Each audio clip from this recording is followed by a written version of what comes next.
Olá pessoal, seja bem-vindo ao Teologar. Eu sou o professor Tarles Elias, professor de teologia, e hoje eu quero reagir a um vídeo de uma pastora da comunidade LGBT. Será que a Bíblia aprova a prática homossexual? Será que existem textos bíblicos que dão base para esse tipo de prática? Hoje eu vou comentar com você sobre isso neste vídeo, mas antes de tudo, é claro, deixa um like pra gente se você ainda não deixou e se inscreva aqui no nosso canal se você ainda não é inscrito, não custa nada, é só você clicar aqui no botão do like e se inscrever no canal, porque assim você sempre recebe conteúdos relevantes aí na sua timeline, tá bom? Vamos lá, eu vou reagir a esse vídeo, é um vídeo da pastora ou apóstola Lana Holder. E mais uma vez, como sempre, não é um ataque pessoal, não é um ataque ao caráter dela, nem à prática e à vida dela. Nós sabemos que ela é homossexual, não é um ataque à comunidade LGBT, não é um ataque homossexual, não é um ataque homofóbico. O que eu vou tratar aqui é apenas de teologia, doutrina. É uma questão de interpretação dos textos que ela vai falar aqui nesse vídeo. Então, uma questão aqui apenas teológica e bíblica. Questão de defesa da interpretação da Bíblia. Esse vídeo aqui é sobre hermenêutica, sobre apologética, defesa da fé. E não é um ataque às pessoas e nem à vida dela. Cada um faz da vida o que quiser e ela tem direito de fazer da vida dela o que ela quiser. E eu tenho direito de gravar aqui também no nosso canal para explicar os textos que ela vai falar aqui nesse shorts aqui que ela fez, aqui nesse pequeno videozinho que ela fez. Vamos ver então? Vamos lá. Qual a base bíblica para a aceitação dos LGBTs? Vamos lá? Qual a base bíblica para não aceitação dos LGBTs? Aí você vai me falar 7 textos bíblicos: Levíticos, Coríntios, Romanos, Apocalipse, blá blá blá, ok. Então a gente tem 7 textos que são chamados de textos de terror para condenar os homossexuais, só que existe o chamado exegese. E eu vou te dizer o que significa exegese. Exegese é quando você interpreta o texto segundo a sua própria compreensão, o que significa que é errado, porque o correto é quando você faz a exegese do texto, ou seja, você interpreta o texto segundo aquilo que o texto realmente diz. Muito bem, ela fala algumas coisas muito coerentes e algumas obviamente distorcidas. Ela começa dizendo que existem pelo menos 7 textos que condenam veementemente e claramente a prática homossexual. E ela conhece muito bem, ela começa a citar Coríntios, Romanos, Levíticos, ela faz uma lista daqueles textos que ela sabe que condenam a prática homossexual.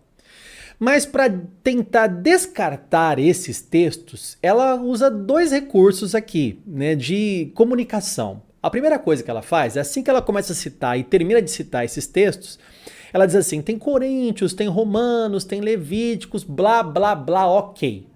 Quer dizer, esse blá, blá, blá, ok que ela fala é uma tentativa de dizer, não, tudo bem, é um blá, blá, blá de mais, é mais do mesmo. Peraí, não é um blá, blá, blá. Para todos os cristãos que conhecem as Escrituras, os textos bíblicos não devem ser desprezados e não é um blá, blá, blá. O texto bíblico é algo que nos alimenta, é o nosso pão diário, é lâmpada para os nossos pés. O cristão entende que a Bíblia é a sua regra de fé e prática, não é blá blá blá. Além disso, ela diz que esses textos são textos de terror. Eu nunca ouvi esse tipo de expressão, essa questão de textos de terror. Você não escuta isso na academia, você nunca vai ver um teólogo falando isso, você nunca vai ver um estudioso, um biblista falando sobre textos de terror. Porque, na verdade, esses textos não são textos de terror, são textos que condenam a prática homossexual. Que para quem pratica a homossexualidade, então são textos de terror. Porque estão realmente encaixados nos textos que a Bíblia condena. Então, essa questão de texto de terror nada mais é do que uma tentativa da pastora ou apóstola Lana Holder aqui de desqualificar esses textos que não podem ser retirados da Bíblia Sagrada. E aí ela fala 2 termos teológicos, e ela fala muito bem sobre exegese E exegese, apareceu errado na legenda lá, né? Apareceu de novo exegese, mas acontece, a gente erra aqui na digitação, às vezes a legenda sai errado mesmo. Aqui no Teu Lugar, vários vídeos tem legendas que são equivocadas, mas ela fala muito bem sobre o que é exegese. Exegese vem do prefixo da raiz eis, que no grego quer dizer colocar para dentro. Então é como se você colocasse dentro do texto a sua intenção. E exegese, cuja raiz é que é extrair do texto a sua real interpretação. Então, exegese é o contrário de exegese, que enquanto uma coloca a sua intenção e a sua visão, a sua ideologia no texto, a exegese retira a reta interpretação e a reta intenção do autor do texto. O que estamos falando aqui é de hermenêutica, e ela cita muito bem. Só que, a partir de agora, o que ela vai falar é justamente uma exegese. Quer dizer, ela vai distorcer textos das Sagradas Escrituras. Então, o que realmente ela faz agora, o que ela está condenando é o que ela vai fazer agora. Ela vai distorcer os textos bíblicos, perceba junto comigo. Então agora eu vou te dar alguns textos, porque eu teria milhares para incluir. Deus, quando chama Abraão, diz: em ti serão benditas todas as famílias da terra. Que significa que a minha família, eu e minha mulher, também seremos incluídas, porque cremos em Cristo Jesus. Vamos lá, porque nós cremos em Jesus, é verdade, nós estamos enxertados na mesma promessa que Abraão recebeu. Está lá em Gálatas capítulo 3, você crê em Jesus? Sim, então você é herdeiro da promessa que Deus fez a Abraão. Em ti serão benditas todas as famílias da terra. Muito bem, só que estar em Cristo demanda arrependimento e fé, vida transformada.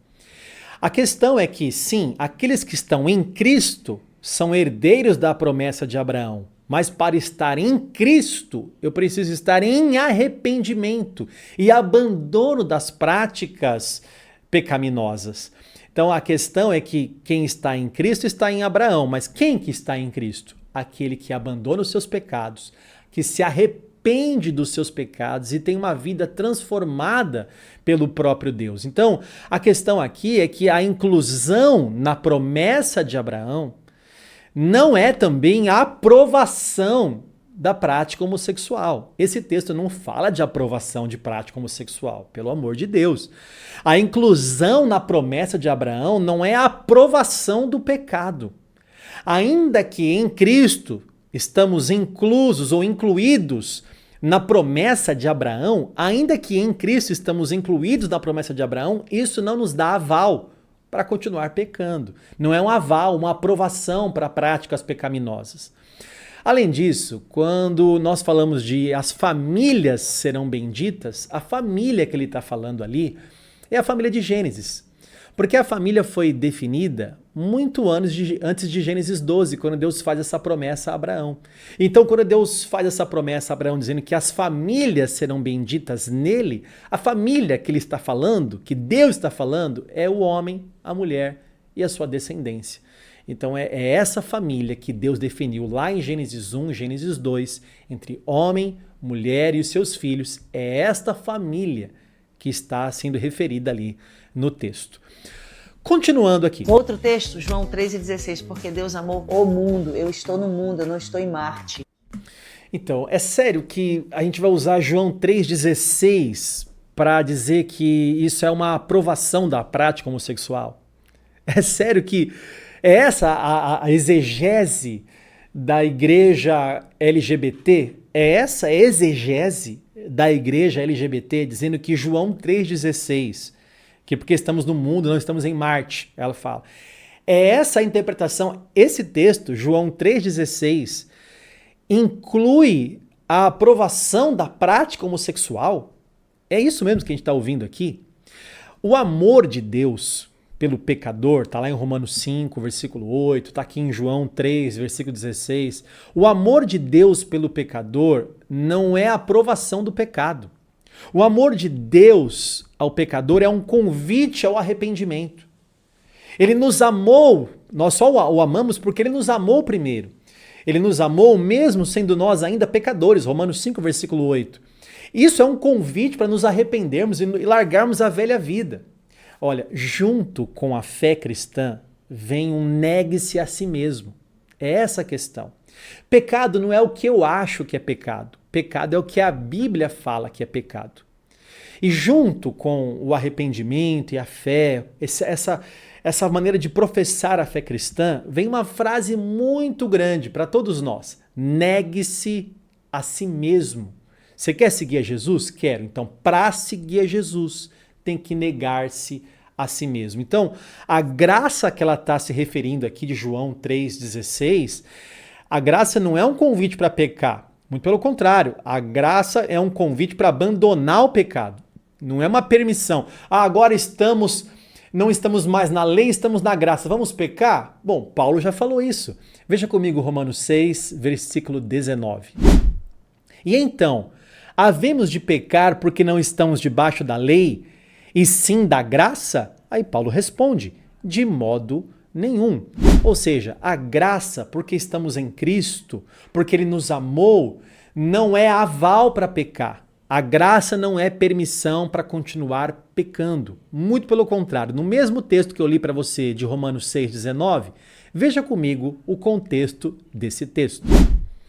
Portanto, não permitam que o pecado reine em seu corpo mortal, fazendo com que vocês obedeçam às suas paixões.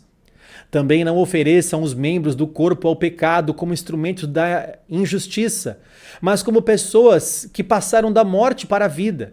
Ofereçam a si mesmos a Deus e ofereçam os seus membros a Deus como instrumentos de justiça, porque o pecado não terá domínio sobre vocês, pois vocês não estão debaixo da lei, e sim da graça.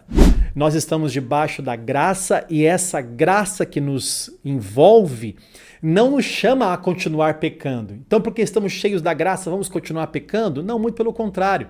Isso é um convite para o arrependimento. Então, todo mundo está incluso no amor de Deus? Todo mundo está incluso no amor de Deus, mas nem todos estão inclusos na salvação. Por quê que nem todos estão inclusos na salvação? Porque só é salvo aquele que crê. Salvação exige arrependimento do pecado, abandono do pecado. É óbvio que todo cristão continua pecando porque ainda estamos na natureza pecaminosa, mas é um deslize, não é uma prática contumaz, deliberada. Não é retirar alguns textos da Bíblia para poder dar base à minha prática. Isso não pode acontecer. Vamos finalizar escutando o que ela fala. Outro texto, lá em Atos, diz que Deus não faz acepção de pessoas. Então existem vários textos bíblicos que falam da inclusão de todos. Todo aquele que entrega a sua vida a Cristo é aceito. Pois é, esse texto que ela está falando de Atos, que Deus não faz acepção de pessoas, é a inclusão dos gentios. Atos 10 está falando de Cornélio.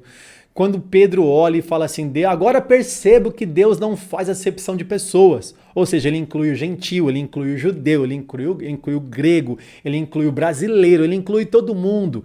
Não há distinção para Deus no quesito de nações, etnia. É isso que o texto está falando. Falando aqui de interpretação, não tem nada a ver com a aprovação de práticas imorais. O texto de Atos 10 não aprova a prática homossexual.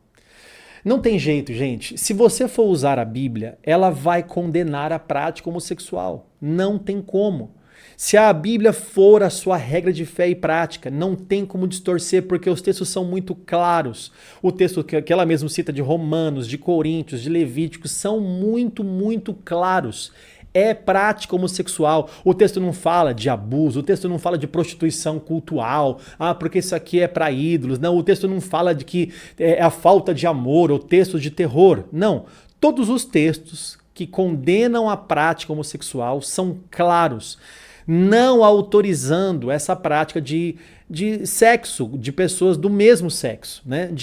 Dessa comunhão de pessoas do mesmo sexo no sentido de relações sexuais e amorosas. Não existe essa aprovação na Bíblia, não tem jeito.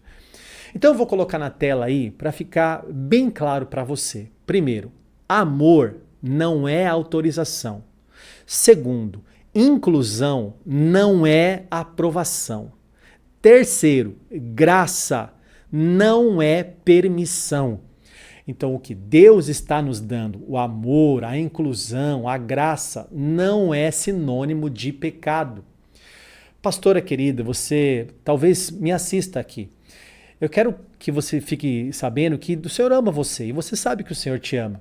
Ama também a sua companheira e qualquer outra pessoa da comunidade LGBT.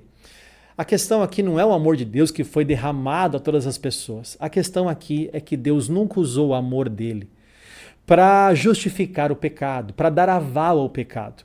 Então o amor de Deus nos chama ao arrependimento. E que você que está me assistindo, e você tem outras práticas, não só a prática pecaminosa da prática homossexual, mas que você que encontrou Jesus, que você agora se arrependa de todos os seus pecados, negue-se a si mesmo e se entregue a Ele para ter uma vida transformada, uma nova vida em Jesus. Uma vida longe do pecado e cheia da graça e do amor do Senhor, tá bom? Se esse vídeo foi bom para você e você acha que vai ser bom para outras pessoas, mande também para mais pessoas, para sua igreja, mande para os seus amigos, mande para aquele seu amigo que tem tendência homossexual, mande para os seus amigos homossexuais. É um convite que Jesus faz, porque Ele te amou. O Senhor amou o mundo de tal maneira que Ele convida você ao arrependimento, para que você creia em Jesus. Todo aquele que crê em Jesus tem a salvação. Aquele que crê em Jesus é aquele que abandona os seus pecados. Tá certo? Que Deus abençoe você e a sua casa. E se você quer estudar, tem um lugar.